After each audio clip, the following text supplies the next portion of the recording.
Ильяс Жансүгіров Шәркей. Ильяс Жансүгіров бойындағы дарынымен қазақ әдебиетін төрткүл дүниеге танытып кеткен хастарын.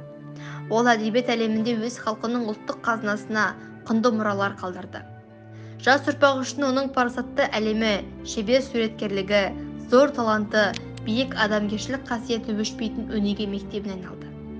Ильяс Жансүгіров балалар әдебиетінде де зор үлес қосып кеткен қаламгер. Балаларға арнап, балаларға тарту, балаларға базарлық, малта, жұмбақтар деген біраз еңбектер жазған.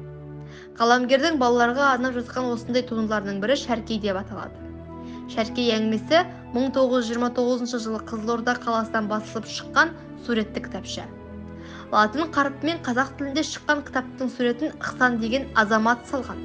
Бұл кітапша қазақ тіліндегі алғашқы суретті кітапшалардың бірі. Шәркей әңгімесі еңбек тақырыбында жазылған туынды. Ильяс бүлдіршіндердің психологиялық ерекшеліктеріне сай материалдарды дәл таба білген. Шәркей әңгімесі нағыз еңбектің жемісі қандай болатынын көрсете білді. Әңгімеде Шәркейдің өзінен өзі бірден жасала қоймайтынын айтады. Шығармада бала өзі байқаған әрбір құбылыстың мән-жайын түсінгісі келеді. Оның себептерін ұғып алуға тырысады. Бүлдіршін бала әңгіме арқылы қарпу, пісіру, пішу, жүн жүйкелеу, жіберу, сыру, ұлтан салып, ұлтару тәрізді қолданыстан шығып бара жатқан сөздердің мән мағынасымен танысады. Шәркей әңгімесінде бала еңбек процесіне тікелей араласады. Жұмыс тезірек бітсе екен деп ынталанады. Әңгіме қалай тартымды басталса, солай қызықты аяқталған. Жазушы баланы балаша сезіндіріп, балаша ойландыра білген. Сөзінде де, мінезі мен ісінде де жасандылық жоқ. Сондықтан біз әңгіменің танымдық мәні өте зор деп айта аламыз.